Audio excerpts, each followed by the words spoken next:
They say every bad decision starts small, so ordinary you hardly notice it happening. That night in the spring of 2017, my bad decision was nothing more than a craving for chips and a slushie. Nothing extraordinary, nothing reckless, just a pregnant woman with a restless appetite.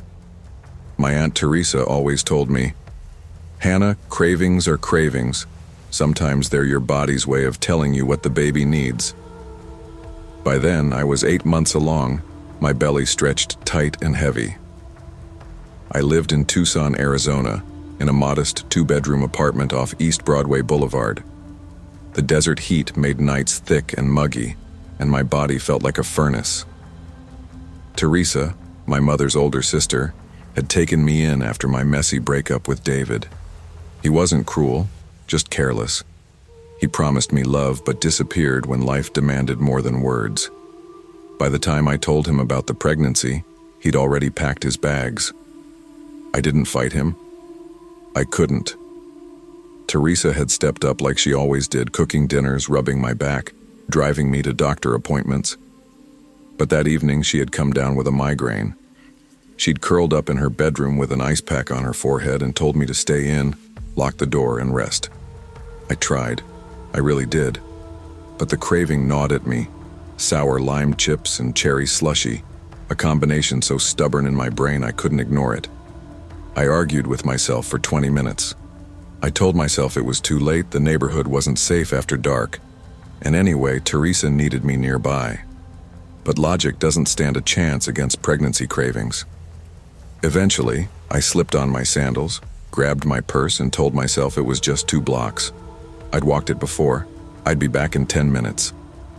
The 7-Eleven sat like a bright box in the dark, buzzing under its neon lights.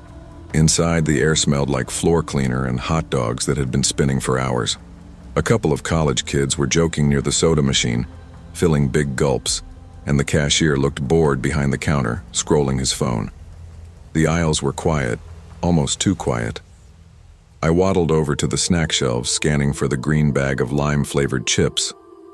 Of course, the only one left was sitting too high, just out of reach. I tried stretching my arms upward, rising on tiptoe, groaning as the weight of my belly pulled me back down. That's when I heard a soft, quivering voice beside me. "Here, dear. Let me help." I turned, startled. An older woman stood close, so close I could smell her faint perfume, the kind my grandmother used to wear. Her silver hair was pulled neatly into a bun, but her face was sunken, the skin thin and pale, her eyes a cloudy blue. With surprising agility, she reached up and plucked the chips off the shelf, handing them to me with a smile. "You shouldn't strain yourself," she said, her voice low and sweet. "It's not safe for the baby." I gave a nervous laugh. "Thank you. That's kind of you." She didn't step back. She just kept smiling, her head tilted slightly, eyes fixed on me. "Do you live around here? It's a busy street for someone in your condition." I hesitated. Something about her tone made me wary. I shrugged, tucking the chips into my basket. "Close enough." She nodded knowingly, almost too knowingly. "Your aunt takes care of you, doesn't she? Sweet Teresa. But she can't do it all." My chest tightened. She shouldn't have known Teresa's name. I forced a polite smile and murmured something about needing a drink, trying to move away, but I could hear her footsteps following as I walked toward the coolers. That was the moment the night began to unravel. The old woman stayed on my heels as I opened the cooler door and pulled out a cherry slushie cup. Her reflection hovered in the glass like a shadow. "You must be due soon," she said. 8 months, maybe? That's when the baby really needs care. Not everyone can give it." I gripped the cold cup so tightly my fingers ached. "I'm fine. We're fine." Her lips stretched into a smile that didn't touch her eyes. "Do you have a crib yet? A safe nursery? A proper home?" She leaned closer. "I have a farmhouse out in the desert. Quiet. Peaceful. You could come stay with me. The baby would be safe." I barked a laugh too sharp. "Thanks, but I'm okay." "You're not okay," she whispered, her voice hardening. She reached out suddenly, her hand gripping my cart handle with surprising strength. "Come with me now. You and the baby deserve better." Her grip was icy, her knuckles white. I tugged the cart back, heart hammering in my chest. "Let go." For a long moment she didn't. Then she slowly released it, her hand trembling, her nails yellowed. She leaned in so close I could feel her breath on my cheek. "Life is fragile, dear. One wrong choice and your baby may never see tomorrow." Fear surged through me. I abandoned the drink and pushed my cart fast toward the register. The cashier barely looked up as he rang me out. I swiped my card with shaking hands, desperate to leave. The moment I stepped outside, I exhaled like I'd been holding my breath for hours. The night air was thick and humid, but it felt better than the chill she left in my bones. I told myself it was nothing, just a disturbed woman. Maybe lonely, maybe senile. I almost convinced myself of that. Almost. Until I felt the pressure in my bladder. Pregnancy didn't care about timing. The 7-Eleven restroom sat in a separate building by the parking lot, a dingy single-stall closet with a flickering light. I told myself it would be quick. I'd be in and out before anything could happen. Inside, I locked the door and lowered myself onto the toilet, pressing my hands to my belly, whispering to my son, "We're okay. We're fine." Then I heard it. Footsteps. Soft, deliberate, outside the door. I froze. The footsteps stopped. Silence pressed in around me. My throat tightened. Slowly, I looked up. A shadow shifted above me. The woman's face appeared over the stall partition, inches away, her cloudy eyes gleaming in the dim light. She didn't blink. She just smiled. "Come with me," she rasped. "The baby needs me more than you." I screamed, pure instinct. The sound echoed off the tiled walls, harsh and raw. She didn't flinch. Her bony hands gripped the partition like claws, knuckles white. "Stay away from me," I shouted, stumbling to my feet, fumbling with the stall door. My heart hammered so violently I thought it might burst. Her smile widened. "I want your baby," she shrieked, the sound rattling in her throat. I shoved the stall door open so hard it slammed against the wall. My sandals slapped against the filthy floor as I bolted out, nearly tripping on the threshold. Behind me, I heard the stall door bang open, her footsteps scraping fast. Keys, purse, car. My mind fired off the words like commands. I fumbled with my bag as I ran toward my old sedan parked under the buzzing streetlight. My swollen belly made me clumsy, my breath coming in sharp gasps. I could hear her shrill voice behind me, closer than I wanted to believe. "You can't keep him." I yanked the car door open, slammed it shut, and jammed the lockdown just as her hands hit the glass. Her face appeared in the window, twisted with rage, her teeth bared. She pounded the glass with surprising force, skeletal fists thudding again and again. "He's mine!" I screamed again, fumbling the key into the ignition. The engine coughed to life. I floored it, the tires squealing as I tore out of the parking lot. In the rearview mirror, I saw her shrinking figure, still pounding the air, still screaming. By the time I reached the apartment, my hands were trembling so badly I could barely hold the steering wheel. Teresa was asleep in her room, her face pale in the glow of the bedside lamp. I sat on the couch in the dark, clutching my belly, rocking back and forth. I told myself it was over. She was just a crazy woman. But the next morning when I reported it to the police, they dismissed it with weary expressions. "Probably a transient. Tucson's full of them," the officer said, jotting notes half-heartedly. "Best to avoid that store at night." I wanted to scream at him. She knew my aunt's name. She knew things she shouldn't have known. But the words lodged in my throat. The officer shrugged, handed me a case number, and told me to call if she showed up again. That night I couldn't sleep. Every time I closed my eyes, I saw her face peering over the stall, those cloudy eyes, that rasping whisper. "The baby needs me more than you." And deep down, I knew it wasn't over. For a week, I stayed inside. Teresa noticed my nerves, the way I jumped at every noise, but I couldn't bring myself to tell her everything. I didn't want to worry her more. Then one evening, While picking up groceries, I saw something that froze my blood. A flyer taped to the 7-Eleven door. A young woman had gone missing, last seen shopping there late at night. My stomach dropped. I asked the cashier about it. He shrugged. Yeah, cops were here earlier. Girl never made it home. Happens sometimes. I stared at the photo of the missing woman. She looked about my age. Dark hair, soft smile, a life interrupted. I imagined the old woman's skeletal hands gripping her arm, dragging her into the night. I couldn't shake it. At home, I clutched my belly and whispered to my unborn son, "I'll keep you safe, I promise." But the promise felt hollow. One night, a week before my due date, I woke to a sound at the window.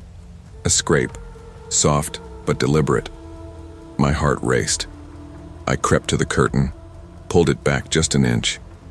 There she was, standing under the streetlight, her silver hair gleaming, her cloudy eyes fixed on my window. She didn't move. She didn't blink. She just stood there, watching. I dropped the curtain, heart slamming against my ribs. Teresa rushed in, alarmed. I stammered out what I saw. By the time she looked, the street was empty. We called the police.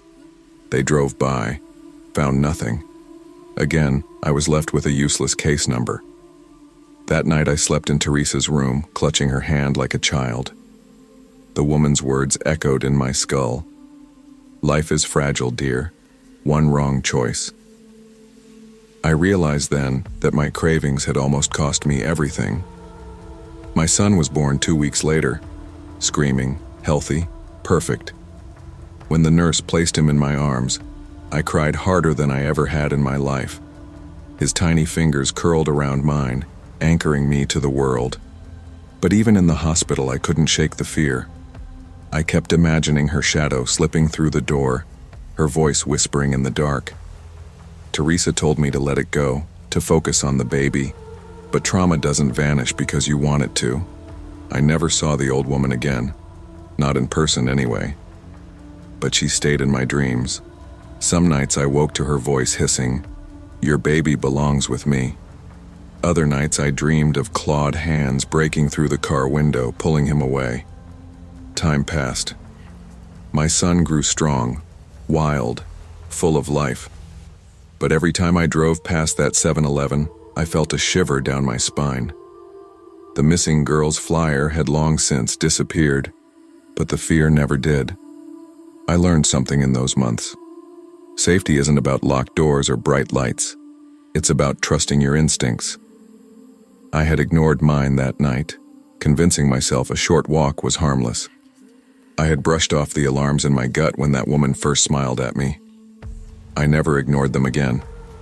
Danger often wears a friendly face, and survival depends on listening to the quiet warnings inside us. Life is fragile, and one careless choice can unravel everything. But by learning to trust ourselves, to draw boundaries and protect what matters, we find strength even in fear.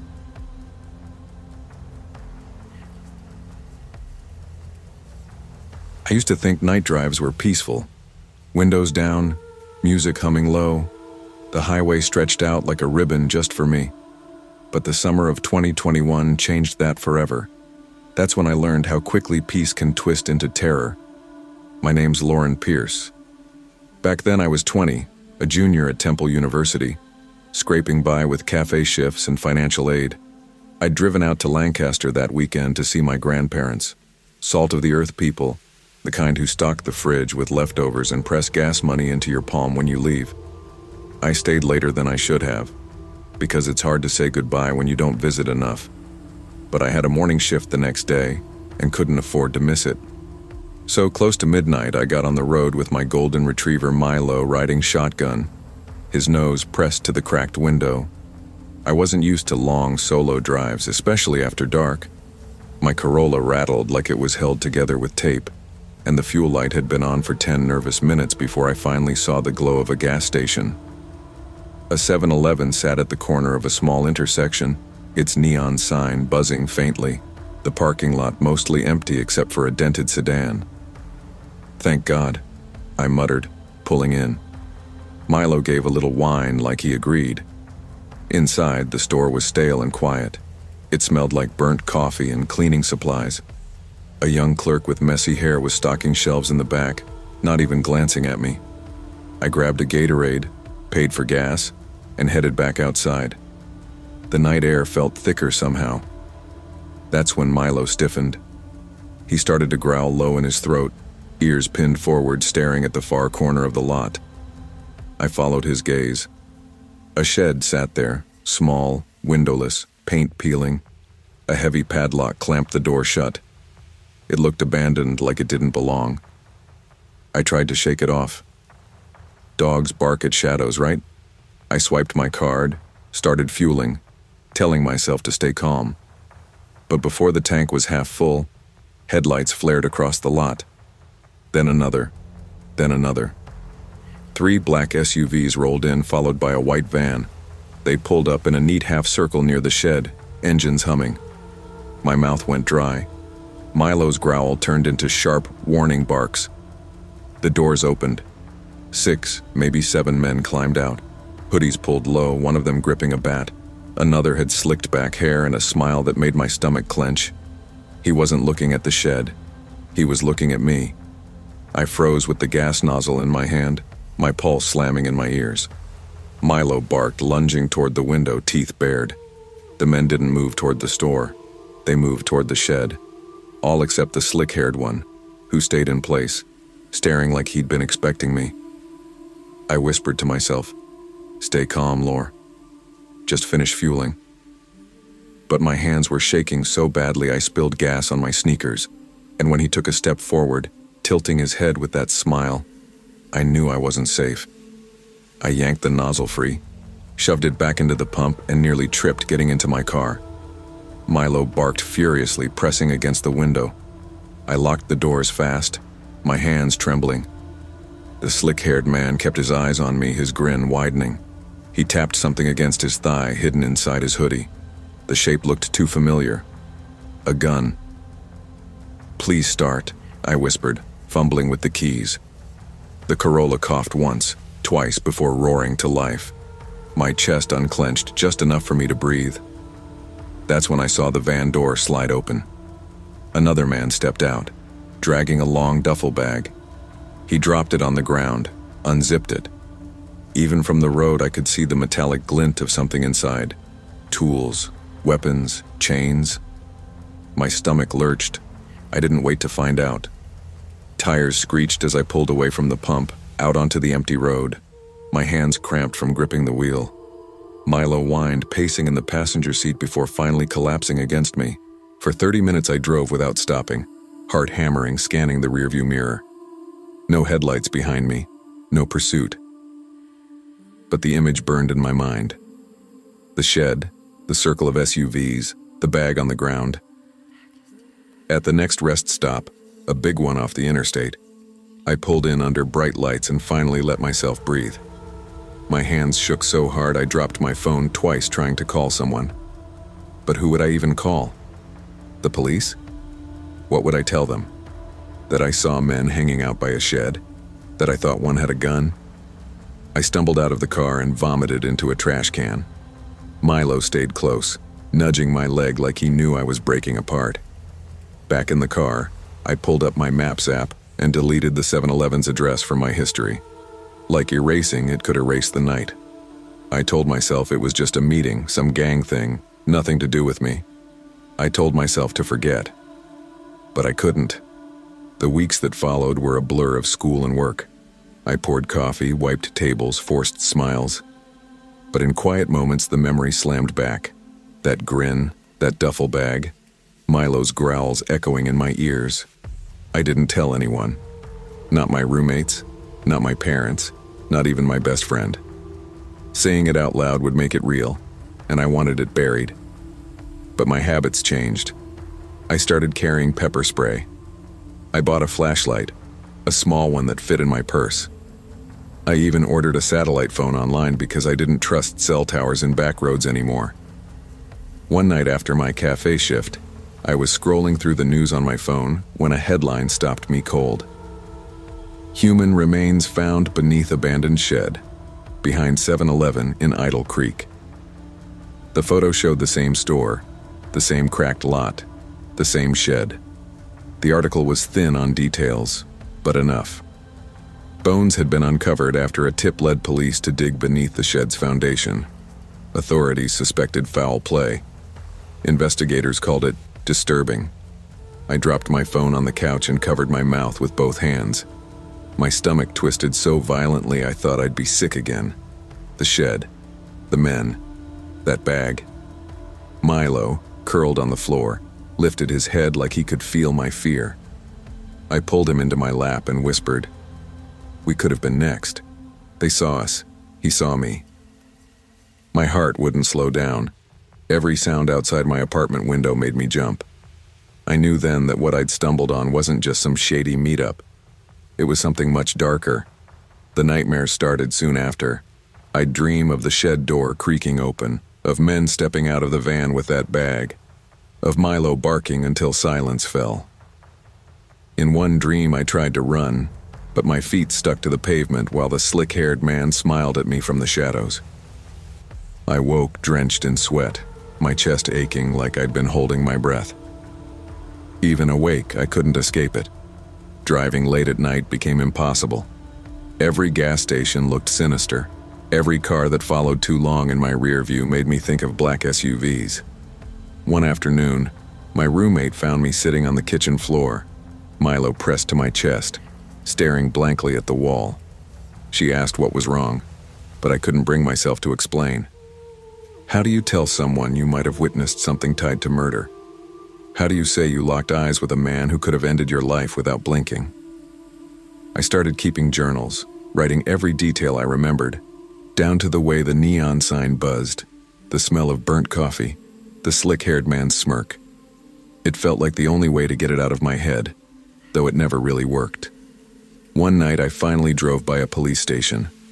I sat in the lot for 20 minutes rehearsing what I'd say, but the fear stopped me. If those men had been killing and burying people out there, who was to say they didn't have eyes everywhere? Reporting them felt like painting a target on my back. So I drove away. Time dulled the sharp edges of that night, but it never erased them. The 7-Eleven faded into the background of news cycles, replaced by other tragedies. Classes picked up, shifts piled on, and I found ways to function. But I was never the same. I learned to live with a constant alertness. I mapped every route before driving. I carried more than pepper spray. I carried caution. When friends joked about late-night pit stops or pulling off into strange towns, I bit my tongue until it hurt. Sometimes I wondered about the missing lives beneath that shed, who they were, who missed them, and whether the men I saw had been caught, or if they were still out there, circling some other forgotten highway town. Milo's muzzle has gone a little gray since then. He still rides shotgun, his presence steady, his growl deep when something feels off. Maybe he saved me that night more than I'll ever know. I still drive through Lancaster to see my grandparents, but I take different roads now, no matter how much longer it takes. And when I see a lonely 7-Eleven glowing on a dark corner, I keep driving. Because I've learned the hard way. Some places aren't just gas and coffee. Some places hide things you're never meant to see. Evil doesn't always announce itself. Sometimes it hides behind ordinary places, waiting for chance encounters.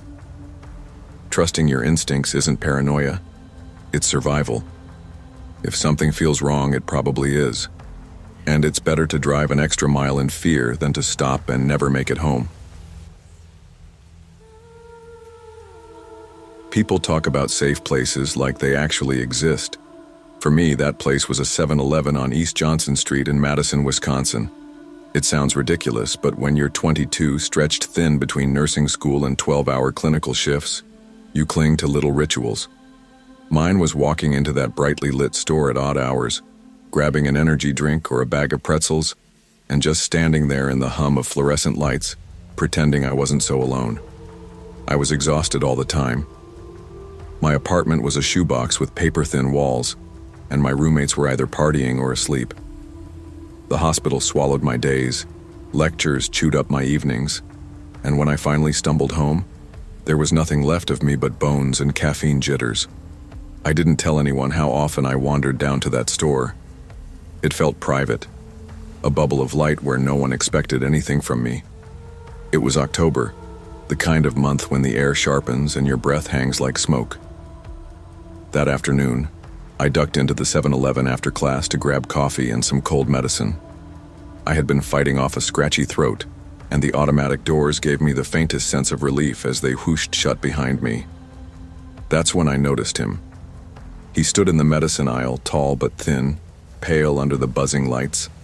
His hoodie was black, pulled low, his posture stiff like he was waiting for something. His eyes followed me, hollow and unblinking. I tried to ignore it, reaching for a bottle of cough syrup. "You look tired," he said, voice flat.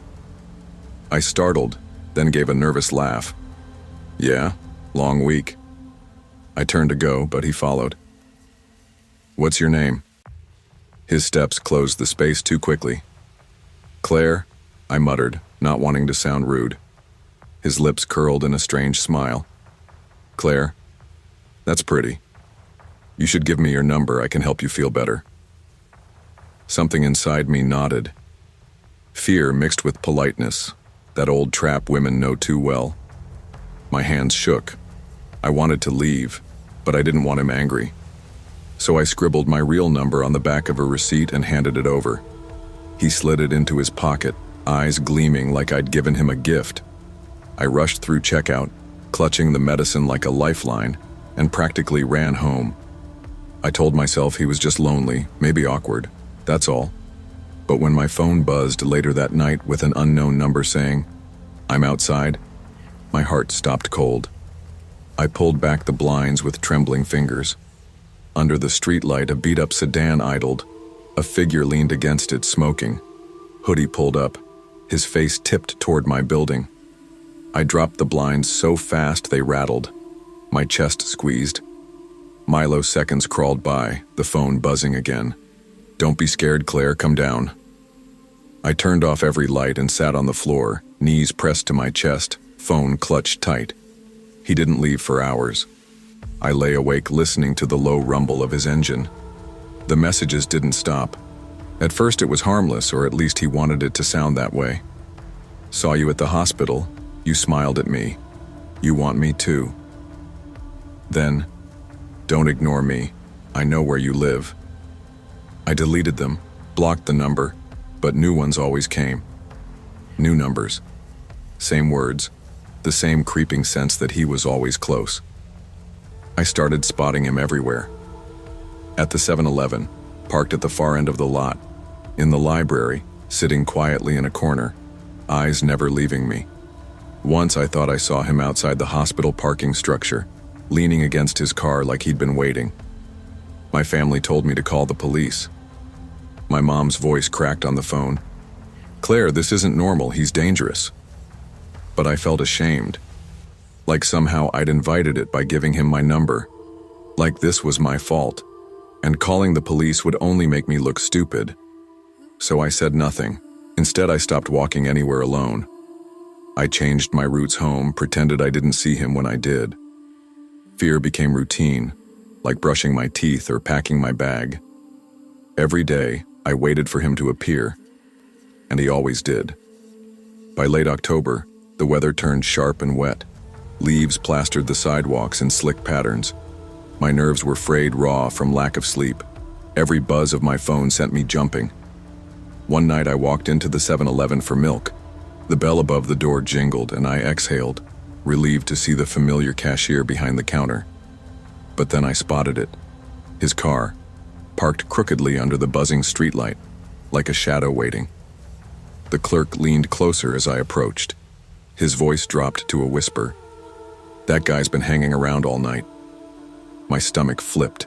I set the milk down, fumbling for cash, when the door chimed again. The man walked in. Hood pulled up, his hand stuffed deep into the front pocket of his sweatshirt. His eyes searched only for me. My throat went dry. I tried to breathe, but the air felt like glass. He walked straight toward me, his voice low and rasping. "You shouldn't have ignored me, Claire." the outline of something hard pressed against the fabric at his waist. My mind screamed one word: gun. I backed away, whispering to the cashier, "Please, call the police. Now." The store froze around me. The man stepped closer, his hand brushing the handle hidden in his waistband. His eyes were feverish, pupils wide. "You don't get it," he said. "We're meant to be. You and me. I see you everywhere. You see me too. Don't lie." My voice cracked. "Please, stop." The cashier's trembling fingers slipped under the counter, pressing the silent alarm. I prayed it worked. The man leaned in, his breath sour. "You belong to me. Don't make me prove it." I wanted to run, but my legs refused. Seconds stretched like hours. Then, faint but real, sirens wailed in the distance. His head snapped toward the sound. His grip twitched toward the gun. For one terrifying heartbeat, I thought it was over. The front doors crashed open. Officers stormed in, shouting commands. The man spun, but they were on him in an instant, pinning him to the ground, wrenching the weapon away. His scream was high, desperate, like a child's. I collapsed against the counter, sobbing so hard my ribs ached. The cashier's pale face blurred in my vision. Someone's hand pressed to my shoulder, steady but distant. The world tilted and narrowed. All I knew was that I was still breathing, and that for the first time in weeks he wasn't watching me. The days after blurred into interviews, statements, questions I could barely answer. The police told me he'd been carrying a loaded handgun. They said the messages on my phone would serve as evidence. They assured me I was safe now, but safe didn't feel real anymore. I stopped going to that 7-Eleven. Just walking past the corner made my chest tighten. The aisles that once comforted me now belonged to him, his shadow, his voice. Even years later, I couldn't set foot inside a gas station without scanning every corner, checking every car in the lot. I graduated, became a nurse, built a life beyond that season of fear. But it stayed with me, the way danger slid into my world disguised as a stranger with a smile, the way I doubted myself instead of listening to my instincts. Sometimes at night, I still wake thinking I hear the buzz of a phone with an unknown number. My hand shakes until I remind myself, he's gone. But the memory never leaves. Because once you learn how easily your sanctuary can shatter, you never look at safe places the same again. Kindness should never come at the expense of safety. Too often we dismiss our instincts to avoid offending someone, but predators rely on that hesitation. Trust the knot in your stomach. Trust the growl in your chest. Your life is worth more than politeness.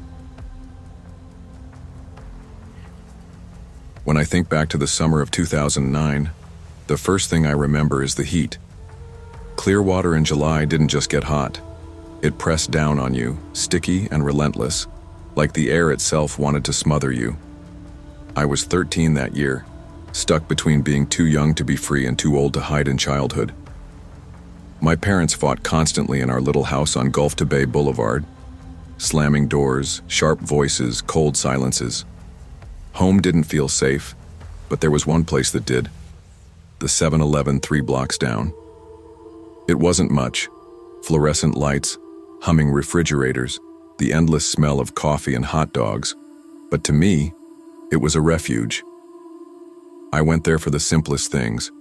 A Slurpee, a candy bar, or more often than not, sketch pads and pencils. Drawing was my escape.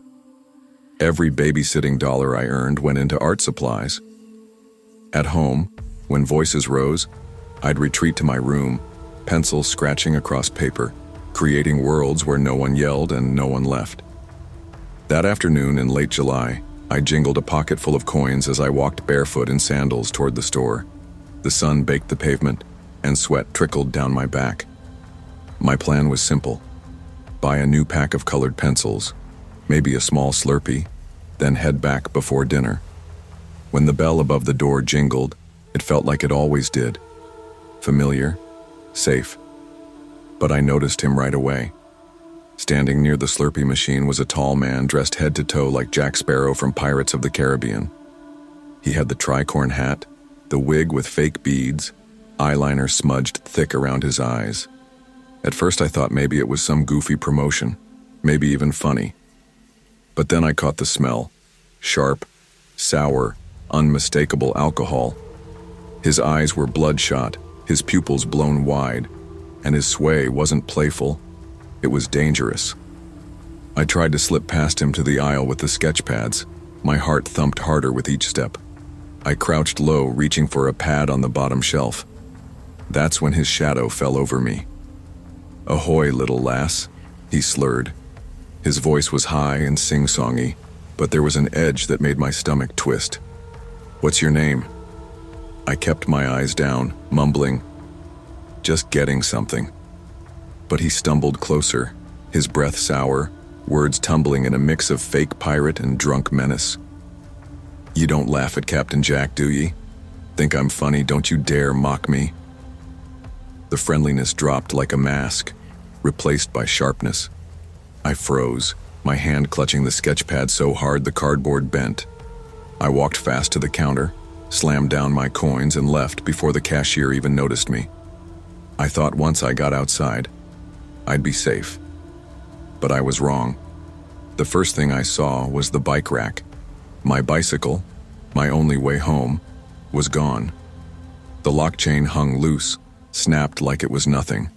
Then I heard it, the metallic ring of my bike bell. My head whipped around and my stomach dropped. Across the parking lot, the Jack Sparrow man wobbled on my bike, pedaling in uneven circles, his face split into a manic grin. "You're mine now, lass," he shouted, his voice echoing across the lot. "The sea be callin'." He rang the bell over and over, the sound high-pitched and cruel. My heart raced as I clutched the sketchpad to my chest. "That's my bike," I shouted, my voice cracking. He swerved toward me, wobbling dangerously, and shrieked, "A captain needs a mate. You'll do just fine." For a split second, I couldn't move. The parking lot spun with heat and noise. Then instinct kicked in. I ran, my sandals slapped against the asphalt, my chest burning, my vision blurring with tears. Behind me, the bike bell clanged like a twisted game of tag. He screamed curses, his voice bouncing between pirate nonsense and something darker, less human. I didn't know where I was running, just away. My legs ached, lungs screamed, but I kept moving. Then, out of nowhere, headlights swept across the lot. A pickup truck screeched to a stop just feet from me. I threw my arms up, screaming. The man tried to turn sharply, but his drunken balance gave out. My bike twisted under him, sending him sprawling onto the pavement. He let out a shriek, half pain, half rage.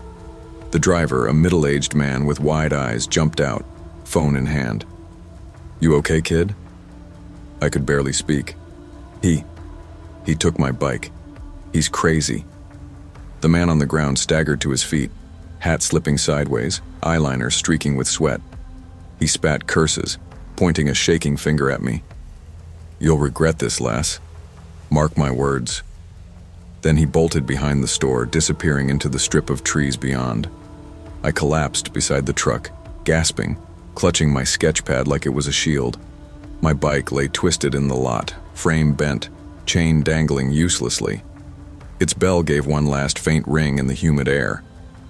The driver called the police, his hand steady, even as mine shook uncontrollably.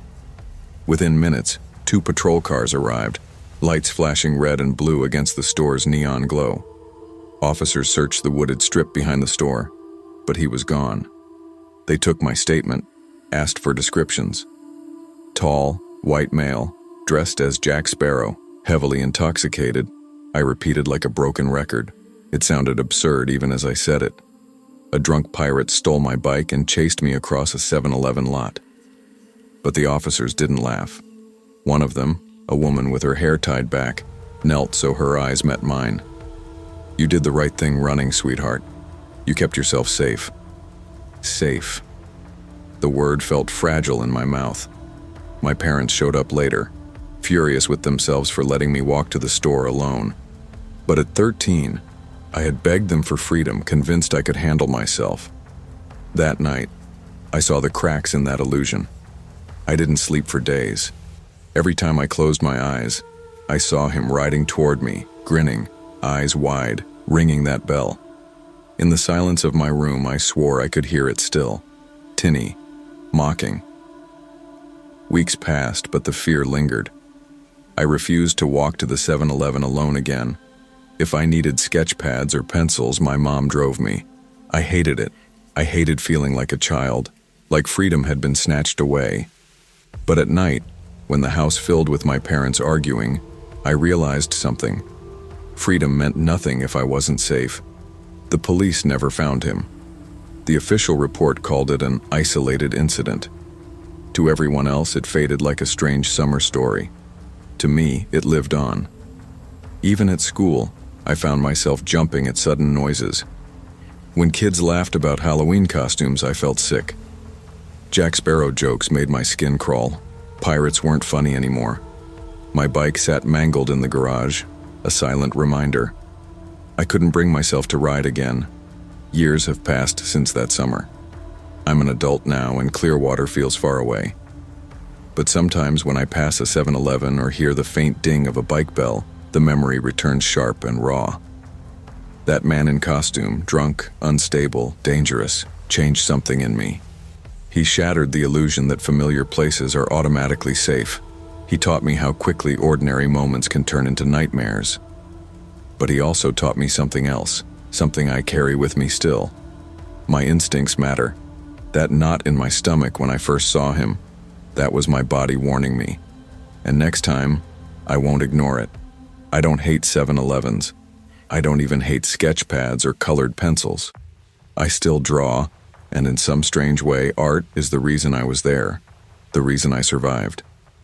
What I do hate is how close I came to being another missing flyer on a store window.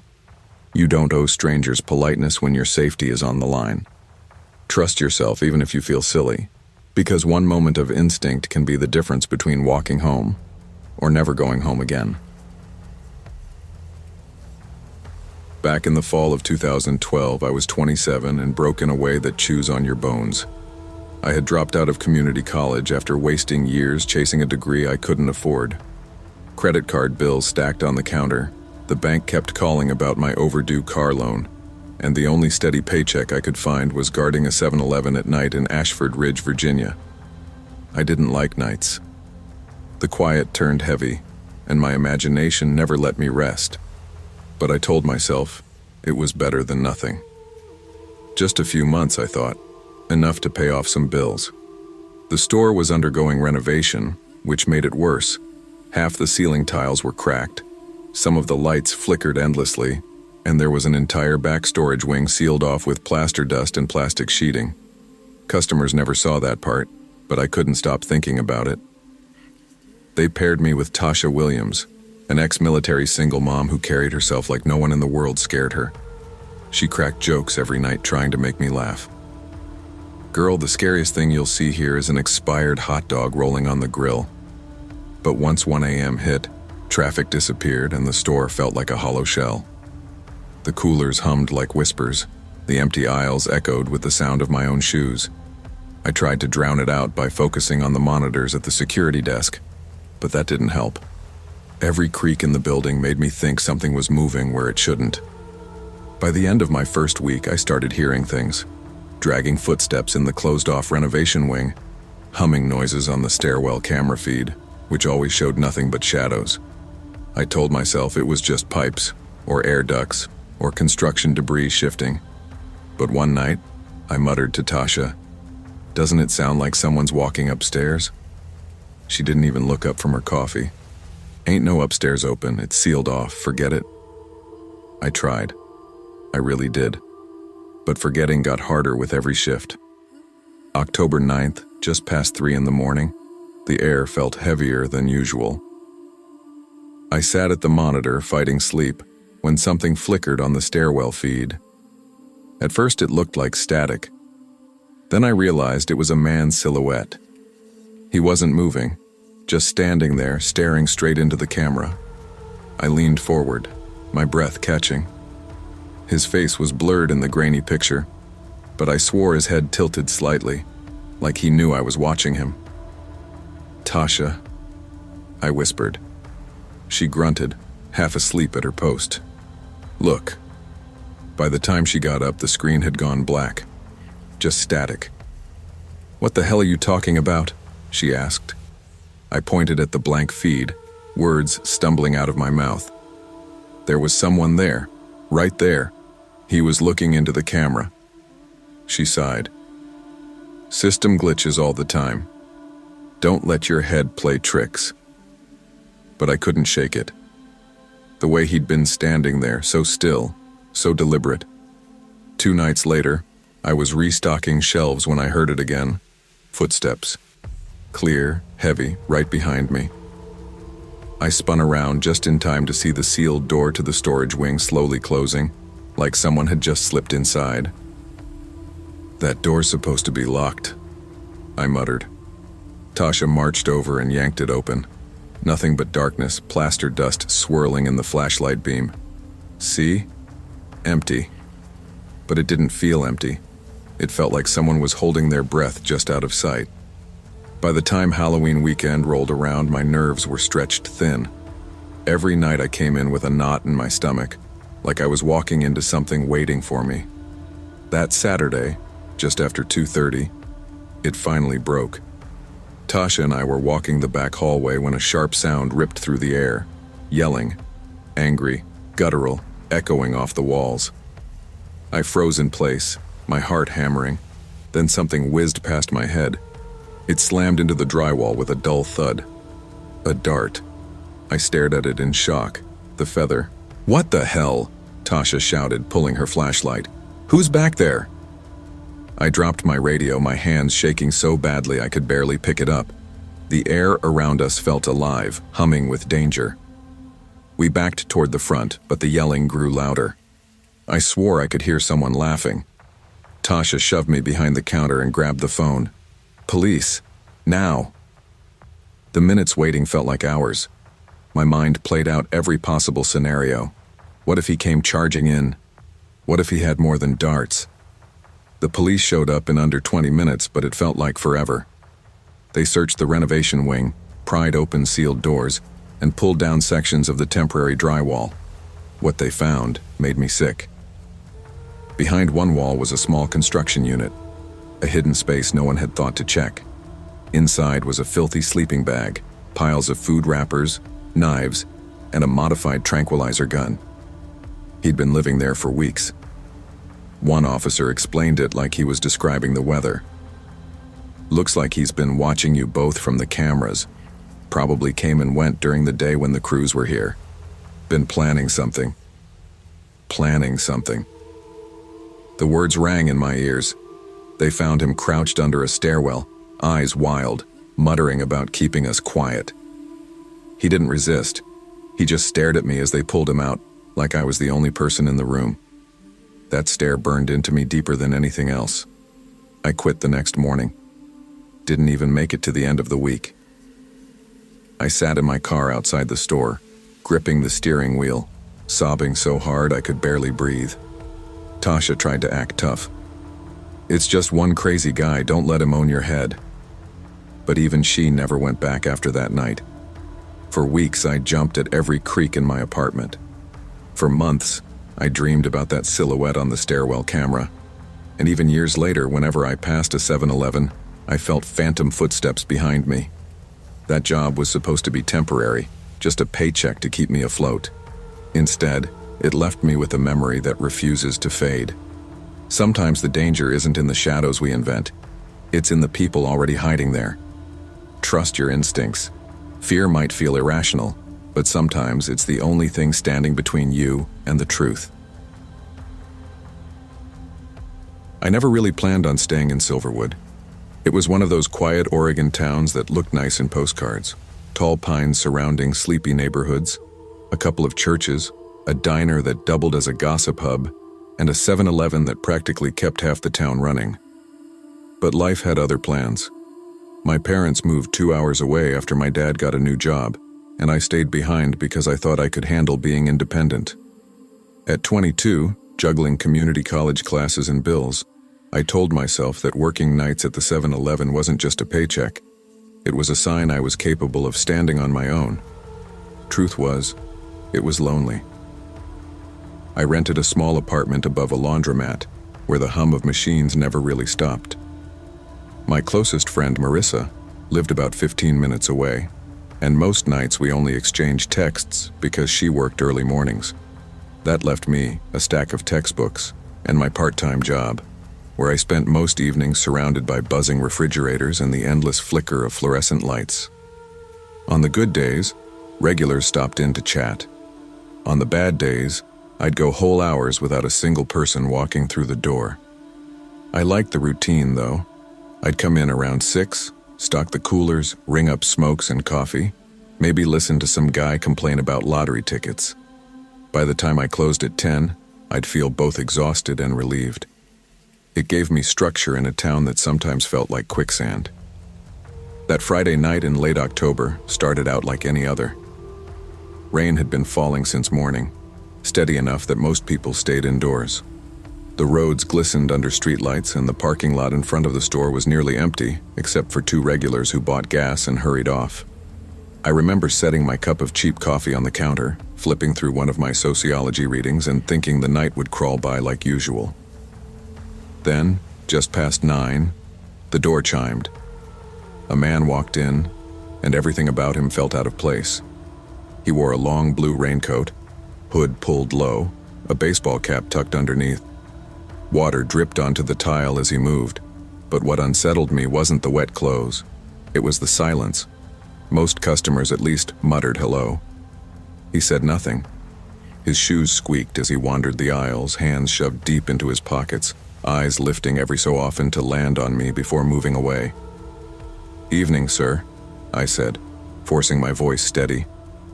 "Let me know if you need anything." No response. Just a pause, then slow footsteps carrying him farther down the chips aisle. I tried to keep busy, rearranging gum at the counter, but my skin prickled every time he looked my way. For 10 long minutes, he touched nothing. Didn't pick up a soda, didn't grab smokes, didn't even pretend to browse. Finally, he headed toward the door, pushed it open, and slipped back into the rain without a word. Relief left me shaky. I muttered under my breath, "Weird, but fine. At least he's gone." The store felt normal again, humming and buzzing like always, but I couldn't shake the knot in my stomach. I tried to talk myself out of it. People are weird. Maybe he was just killing time or waiting for someone. That's what I told myself while restocking the donut shelf. But when the headlights swept across the glass doors at 9:45, I froze. Through the rain, I could make out the same blue sedan, crooked across 2 parking spaces. My breath caught. He hadn't just left. He'd come back. This time he didn't get out. The car idled, exhaust drifting white into the night air. He'd parked so close to my little hatchback that I knew I wouldn't be able to leave without walking right past him. His silhouette sat behind the foggy windshield, still, almost like he was waiting for a signal. I ducked behind the counter, peeking through a gap in the candy display. My hands shook as I grabbed the store phone and dialed my manager. Straight to voicemail. I whispered into the empty store, "It's fine.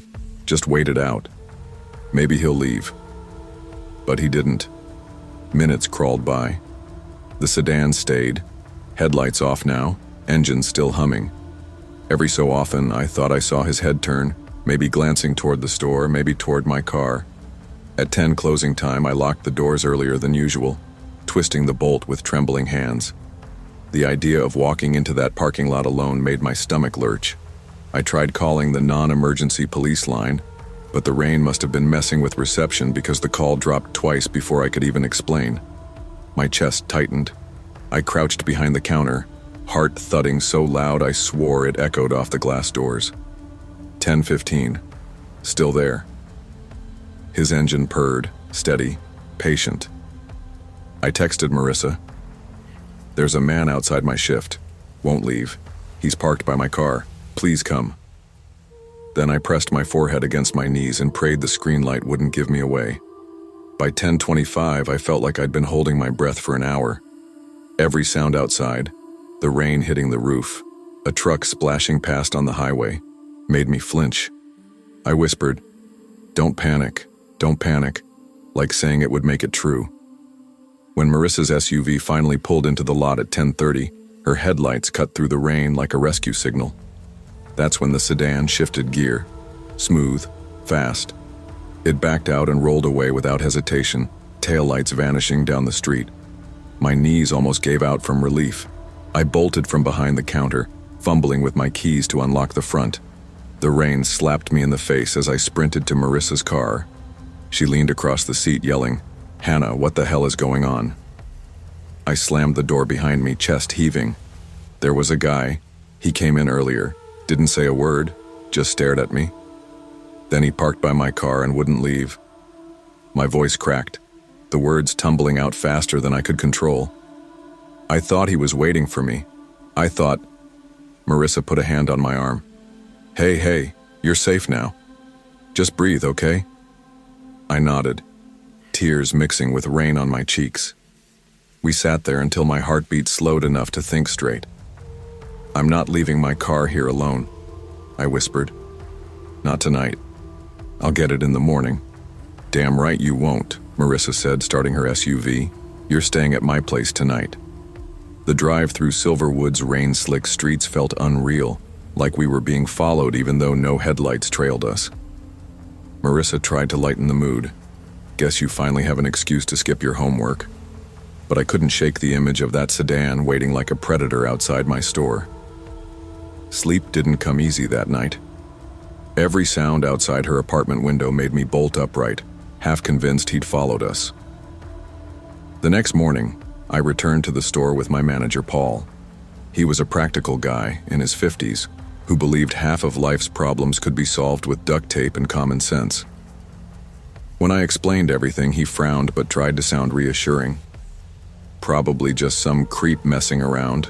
Silverwood's full of weirdos. We pulled into the lot at 8 a.m. The sedan was gone, of course, but something else caught my eye.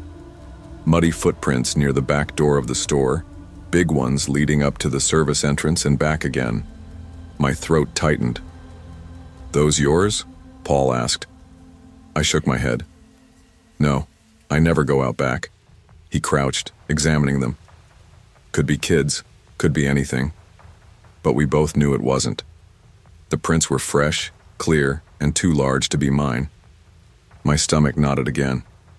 Whoever he was, he hadn't just sat in his car. He'd circled the store, checking exits. Paul called the local cops, who took a quick report but didn't seem too concerned. "Without a plate number or a clear description, there's not much we can do," one officer said, scribbling notes. "Blue sedan," I repeated, voice tight. "Blue raincoat, baseball cap." The officer nodded sympathetically. "We'll keep an eye out." That was it. No follow-up, no patrol car stationed nearby. Just keep an eye out. By the time I left with Marissa later that day, I'd already decided. I was done. I gave Paul my 2 weeks' notice. He tried to talk me out of it. Don't let some weirdo scare you off a steady paycheck. But the decision was final. No job was worth that kind of fear. I lasted only 1 more week before quitting outright. Every night the rain seemed louder, the shadows darker. Even when the sedan never returned, the possibility was enough to keep my pulse racing. Customers' faces blurred into one another, and I caught myself flinching at the bell over the door. The night I walked out for the last time, rain tapped against the glass like a reminder. I shut the register, locked the doors, and whispered a quiet goodbye to the buzzing lights. Marissa picked me up, like she had that first night, and I let myself exhale for the first time in days. Life moved on. I finished community college, moved to Portland, got a job that didn't keep me alone in a store after dark. But even years later, when rain streaked across my windshield, my pulse quickened. I'd see flashes of a blue raincoat in my memory, a sedan idling just out of reach, and the knowledge that not every customer walks in for snacks. Some just wait, watching. Never ignore your instincts. The unease in your gut is often the first alarm when something isn't right. Trust it. Fear can keep you alive, and it's better to overreact and be safe than to stay quiet and risk becoming someone's victim. Evil doesn't always announce itself. It hides in plain sight, under raincoats and baseball caps. waiting for you to doubt yourself. Arizona summers have a way of making you feel like you're living in an oven. The heat doesn't just surround you, it crawls into your lungs, wraps around your skin, and sits heavy on your shoulders until you're too tired to argue with it anymore. That June of 2018 was no different. Every day felt the same. Wake up, rush to drop Liam at his summer camp, drive to my job at the dental office for half a day, then juggle errands before the sun fell and the asphalt cooled enough to breathe again. I wasn't planning on going to 7-Eleven that afternoon. Honestly, I hated running errands in the middle of the day when the temperature pushed past 100, but Liam had been begging me all week. He's 9, stubborn in a way I like to pretend he got from his dad, though truthfully it's all me. He wanted a slushie, bright red cherry with enough sugar to fuel him for days. I kept saying, maybe later, maybe this weekend. But by Friday, the whining had turned into bargaining. Mom, please, just this once, I'll even do the dishes. So there we were, pulling into the 7-Eleven off East Broadway, my car's AC blasting but still unable to keep us from sweating. I told myself it would be a quick stop. Bottled water for me, sunscreen because I'd run out, snacks for him, and his coveted slushie. I even promised myself a guilty pleasure, maybe a pack of sour gummies if the line wasn't long. Inside, the air conditioning hit us like a blessing. The familiar buzz of refrigerators, the soft humming of soda machines, and the faint static from an old radio behind the counter gave the place its usual background noise. A delivery guy wheeled crates of soda toward the back, nodding as we passed. For a moment, everything felt perfectly normal, exactly like the 100 other times we'd come here. Liam darted ahead, sneakers squeaking on the tile, straight for the toy rack by the slushie machine. I let him go, rolling my eyes with a smile. I lingered by the school supply aisle, flipping through cheap notebooks, mentally calculating which one might survive Liam's habit of doodling in the margins. That's when I noticed him. A man. Mid-40s maybe. Baseball cap pulled low, skin weathered from the sun. No basket, no cart. He wasn't holding anything. He was just standing at the end of the aisle, not looking at notebooks, not looking at snacks, looking at my son. My throat went dry. I forced my feet to move quickly, closing the space between Liam and me. "Hey, bud," I said, voice too bright, too sharp. "Stay by me, okay?" He glanced up, confused. "I'm just looking." I said, "Stay close." My fingers curled gently but firmly around his shoulder. When I glanced back, the man had turned away, suddenly busy examining gum near the register like he hadn't just been staring. My stomach tightened. Maybe I was imagining it. Maybe he was just zoning out. But my gut, the instinct that had kept me alive through divorce, financial strain, and years of being a single mom, told me this wasn't nothing. I told myself to breathe. Just buy the water, buy the snacks, get the slushie, and leave.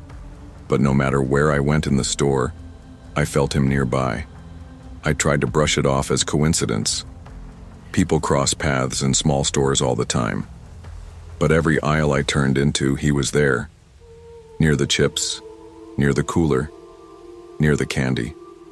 Always close enough to notice, never close enough to confront. He didn't pick up a single item. His hands stayed in his pockets, his pace slow, deliberate. I leaned down to Liam, whispering, "Stay next to me, okay? Don't wander." He frowned, slushie cup in hand. "Mom, what's wrong?" "Nothing," I lied. Just humor me." At one point, I caught his reflection in the glass of the freezer door. He was standing only 2 aisles away, pretending to look at bottled juice. His head tilted slightly toward us. My chest tightened. Every nerve in my body screamed to get out. I pushed through checkout faster than I ever had. I grabbed water, sunscreen, Liam's snack, and motioned for him to follow. My smile at the cashier was tight, robotic. "Evening," I muttered. He rang us up, unfazed, as if nothing unusual was happening.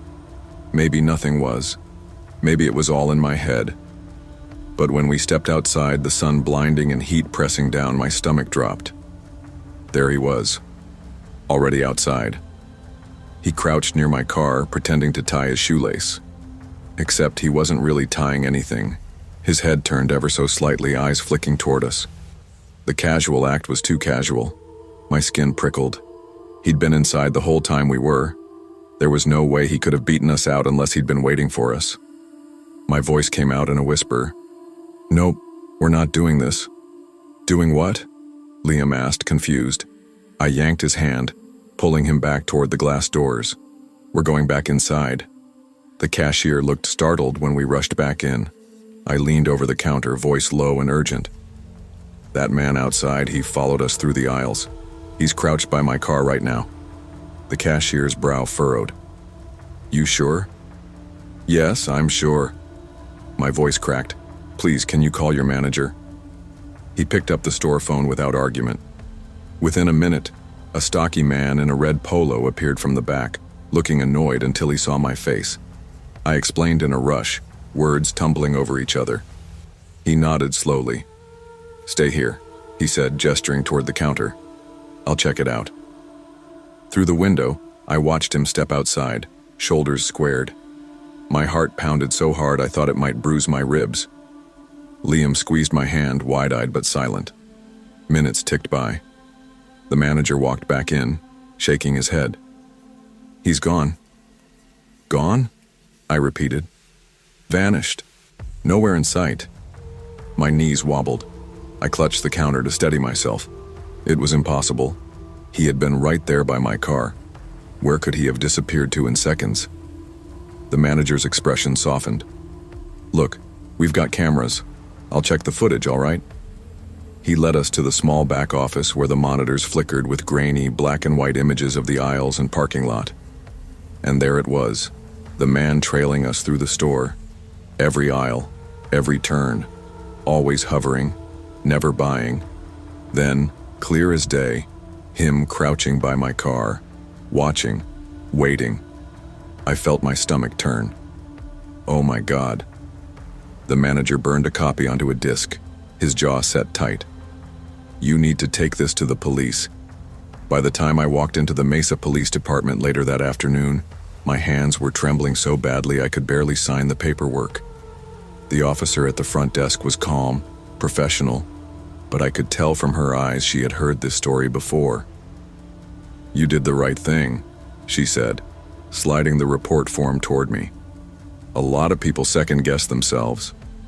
"I almost did," I admitted, my voice shaking. "But he wasn't shopping.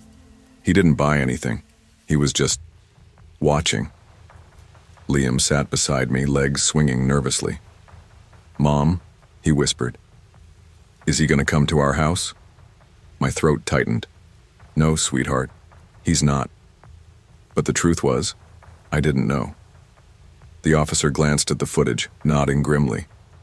"We'll file this as suspicious activity. Patrol will keep an eye out for him." Unfortunately, without a plate or a positive ID, our hands are tied. But your instincts were good. Instincts. That word stayed with me. That night, after I finally got Liam to bed, I sat on the couch staring at nothing. Every sound outside made me jump. Headlights flashing on the wall made me feel like the sedan had found us. Sleep didn't come easy. The next morning, I drove to Best Buy and bought a dash cam. It was the first thing I installed in my car. I also started parking only in well-lit, crowded lots. I wasn't taking chances anymore. Life eventually settled back into routine, but the fear never completely left. Every time I pulled into a convenience store, every time I noticed someone lingering too long in an aisle, the memory came back. My pulse would quicken, my grip on Liam's shoulder would tighten. He never got that slushie. It felt trivial after what happened. I promised him I'd make it up to him, and I did. Different store, different day. But I never again looked at 7-Eleven as just a convenience store. For me, it became the place where ordinary errands turned dangerous, where a stranger's quiet obsession almost became something much worse. Sometimes I wonder what would have happened if I hadn't trusted my gut, if I'd brushed it off as coincidence and walked to my car anyway. The thought still makes me shudder. Danger doesn't always announce itself loudly. Sometimes it lurks in quiet stares, in footsteps that echo too close, in the uneasy feeling you try to dismiss. Instinct is a gift, especially for parents. It's the alarm bell you can't afford to ignore. Trust it, even when it feels inconvenient. It's better to walk away looking paranoid than to walk into a situation you can't escape. When I think back to being 16, most memories feel like fragments of a life that belonged to someone else. The long walks home from school, the pop quizzes I thought would define my future, the nervous excitement of having a driver's license still so new that the plastic smelled fresh. But the clearest memory isn't about any of that. It's about rain. The kind of summer storm that swallowed the town of Brookdale in 2008, leaving me with a story I've never been able to tell without my throat tightening. I had been working at the local 7-Eleven since I was 13, starting with short weekend shifts where my biggest responsibility was mopping sticky floors and restocking candy. By 16, I had earned more hours, sometimes closing the store by myself. My parents liked the idea of me learning responsibility. "Think of it as practice for college," my dad said, slipping an extra $5 into my savings jar when he thought I wasn't looking. I didn't mind working. The store was only a few blocks from our house, and Brookdale was quiet, the kind of town where the scariest story people told involved teenagers throwing eggs at Halloween. That Tuesday, June 24th, had been miserable from the start. The clouds rolled in early, heavy and swollen, and by the time my shift started at 3, the sky opened up. The storm didn't let up for hours. Rain hammered the roof so hard it rattled the light fixtures. Each time the door swung open, a blast of damp air rushed in, bringing the smell of wet asphalt and gasoline. Customers trickled in soaked and cranky, grabbing coffee or lottery tickets, muttering about how bad the roads had gotten. By 6, my sneakers squished when I walked. The leak near the slushie machine hadn't been fixed, so I had to mop constantly. I told myself it was just another long shift, nothing unusual. I didn't know then how much that night would mark me. When my short meal break came, I dropped onto the stool in the back room with a sigh. My stomach growled. I reached into my bag for my wallet and froze. It wasn't there. I remembered immediately. I'd tossed my wallet into the cup holder of my car after school, too distracted to bring it inside. Normally, no big deal. My car was only a few yards from the store, parked in the tiny lot that served mostly regulars. But when I peered out the front windows, my stomach tightened. The rain had turned vicious. It sheeted across the lot so thick I could barely see the gas pumps. The neon, "Open 24 hours" sign blurred into a smear of pink and blue. I hesitated. No one else was around. The delivery guy had already left, and the next shift worker wasn't due until 10. It was just me and the storm. I muttered under my breath, "It's just 2 minutes. Just run." I grabbed the store keys, shoved them into my hoodie pocket, and pushed the door open. The rain slapped against my skin instantly, icy and heavy. My sneakers splashed through deepening puddles. I squinted through the downpour, fumbling with my car door. That's when I saw him. At first, I thought it was just a man waiting out the storm. An old guy, maybe in his 60s, hunched 2 cars down. He wore a gray coat so soaked it clung to his thin frame. His head was bent like he was digging through his own car. I almost felt sorry for him, drenched like that. "Sir?" I called nervously. "You okay out here?" The moment the words left my mouth, he jerked his head up. I'll never forget his eyes, wide, frantic like he'd been caught. And then he moved. He lunged toward me. There was no hesitation, no slow shuffle like an old man in the rain. His hand came out of his coat, and even through the storm I saw it, the unmistakable glint of a knife. My body reacted before my brain did. I yanked my door closed, the lock clicking just as he grabbed at the handle. The sound of his fist hitting the glass echoed louder than the thunder. I screamed, shoving my weight against the door as if it would make a difference. His face was inches from mine, rainwater streaming down, teeth bared. Panic surged. I bolted. Throwing the door open on the other side, I stumbled into the rain, nearly losing my footing. I sprinted back toward the store, slipping on the slick pavement. My lungs burned, the downpour drowning out my own cries. I slammed into the glass door, fumbling with the keys, finally yanking it open and shoving myself inside. My hands shook so violently I dropped the keys twice before locking the door behind me. My chest heaved as I grabbed the phone, dialing 911 with trembling fingers. 911, what's your emergency? There's a man outside, I stammered, voice cracking. He has a knife. He tried to grab me. He's still out there. The dispatcher's voice was calm, steady, like an anchor. Stay inside, doors locked. Officers are on their way. Can you see him now? I peeked over the counter, heart hammering.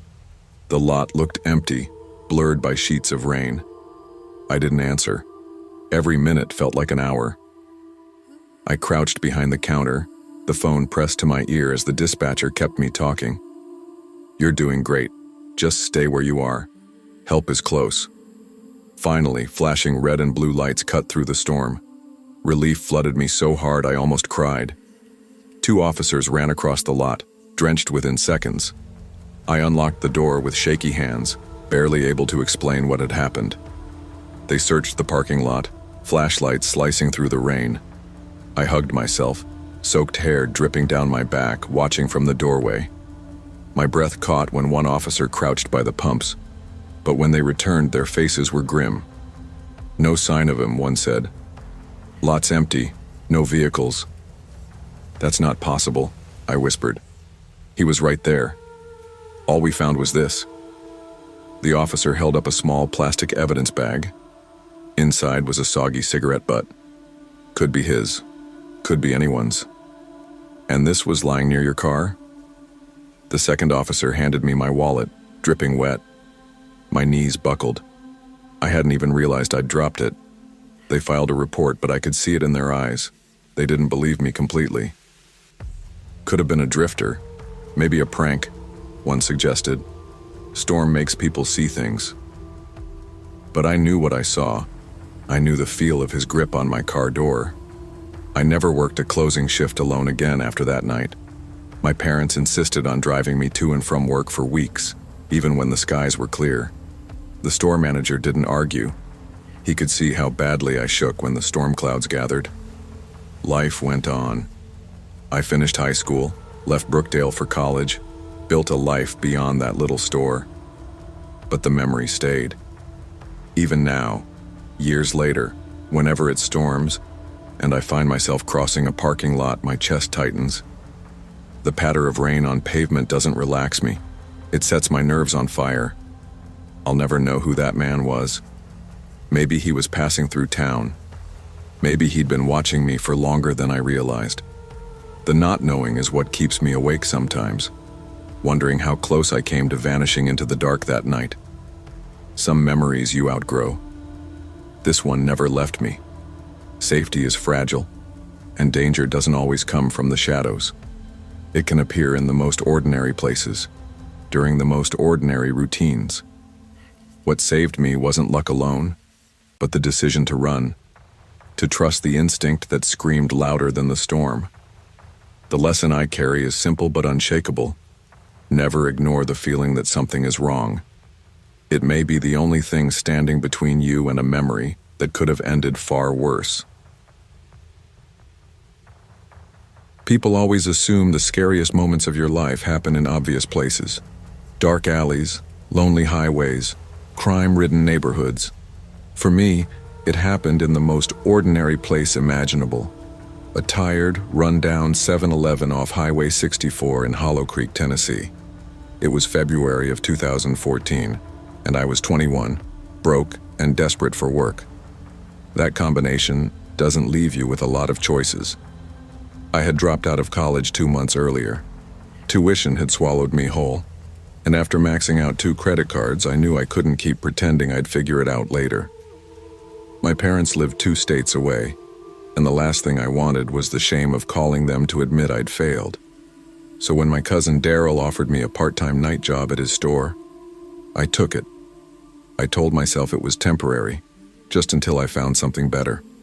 That store was sad, honestly. The neon sign out front buzzed like it was dying. Half the ceiling tiles were water-stained, and the soda fountain had a leak that made the floor perpetually sticky. The one thing I really hated, though, was the basement. It was used for bulk storage, crates of soda, boxes of chips, cleaning supplies. To get there, you had to unlock this heavy wooden door in the back, then walk down narrow, creaky stairs into a low-ceilinged space that smelled like rust and mildew. A single bulb dangled in the middle, swinging just enough to make shadows dance along the walls. "Don't let it freak you out," Daryl told me once, grinning when he saw the way I hesitated. "It's just a basement. Every store's got one." But it wasn't just a basement. Every time I went down there, I felt watched.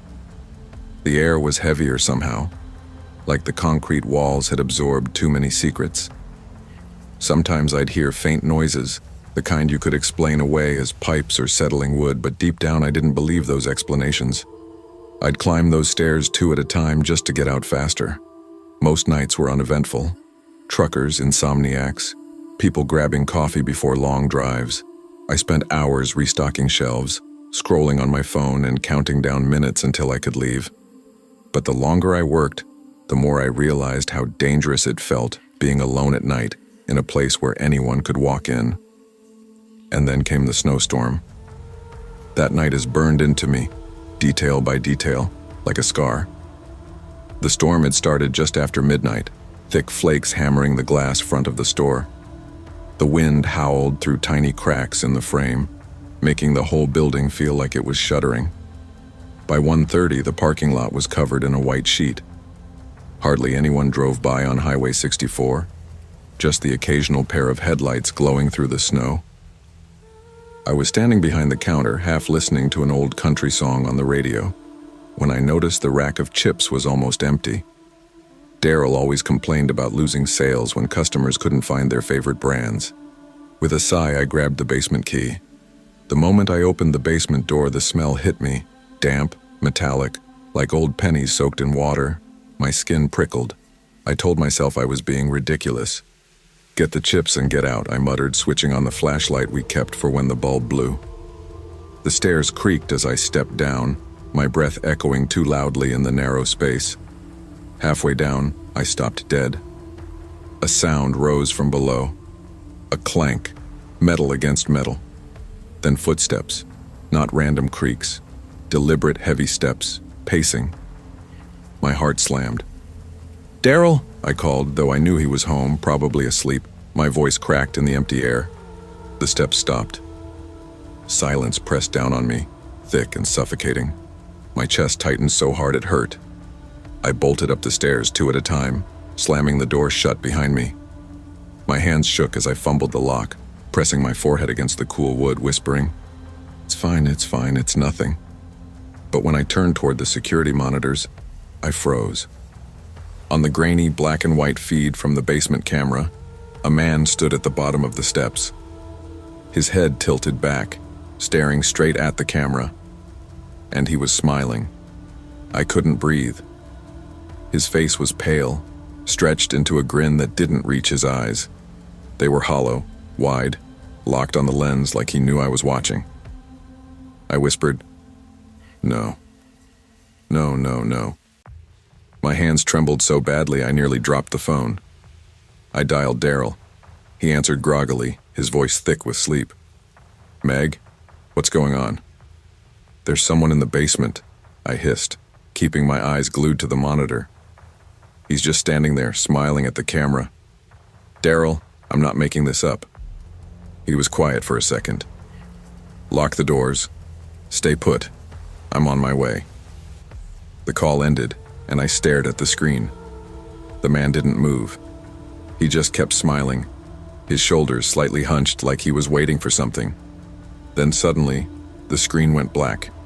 Static filled the monitor. I nearly screamed. When the picture flickered back, the basement was empty. By the time Daryl arrived, I was curled behind the counter, clutching the phone like a lifeline. He searched the basement with a flashlight while I hovered at the top of the stairs, refusing to go down. "See? Nothing," he called, his voice echoing. He tried to sound confident, but even from up there, I heard the tension in it. Later, when he checked the system, he found the wires on the basement camera had been frayed, not cut clean, but pulled at, like someone had been working on them from inside. My stomach churned. "Maybe it was just a glitch," Daryl said, though his eyes didn't meet mine. I didn't argue, but I knew better. The next week was worse. I kept telling myself it had been exhaustion, paranoia, maybe even a trick of the camera. But things started happening that I couldn't explain away. One night I came in for my shift and found the basement door unlocked. I was certain I had locked it the night before. Another time, the lights flickered so violently the bulbs shattered above the soda fountain, glass raining down across the counter. Then came the note. It was a scrap of notebook paper, left on the counter where I always set my phone. The handwriting was jagged, uneven, like it had been scrawled in a hurry. 4 words. "Why are you afraid of me?" I felt sick. My legs nearly gave out. I shoved the paper into my pocket and called Daryl immediately. He came down, checked the security footage, but there was nothing. No one had been caught on camera leaving that note. When I showed the sheriff, he shrugged. "Probably kids messing around.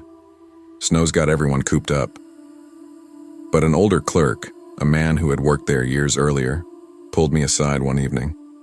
His eyes were tired, heavy with something I couldn't name. "You're not the first," he said quietly. "Years ago, a drifter disappeared in that basement.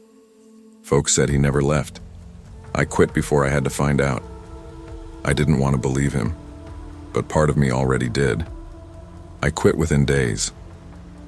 Daryl tried to convince me to stay, offered to switch my shifts so I'd never have to close again, but I couldn't. I couldn't walk into that store without feeling the weight of those hollow eyes on me. Packing up my locker, I found the note again, crumpled and damp. I nearly tore it up, but something stopped me. I shoved it into a shoebox where it still sits, proof of a night I'll never forget. It's been years since I worked at that 7-Eleven, but even now, every time I pass one, my chest tightens. I avoid basements whenever I can, and snowstorms. Snowstorms still make me glance over my shoulder, waiting for a shadow that doesn't belong. Some things you outgrow, others stay with you, carved into your nerves. For me, it was the smile that made me realize how thin the line is between routine and night. That fear isn't always irrational. Sometimes it's your body warning you that something is terribly wrong. I learned that ignoring instincts can put you in danger, and that speaking up, even when people dismiss you, is better than staying silent. The world may not always take young women seriously, but our fear is real, and sometimes it's the only thing that saves us.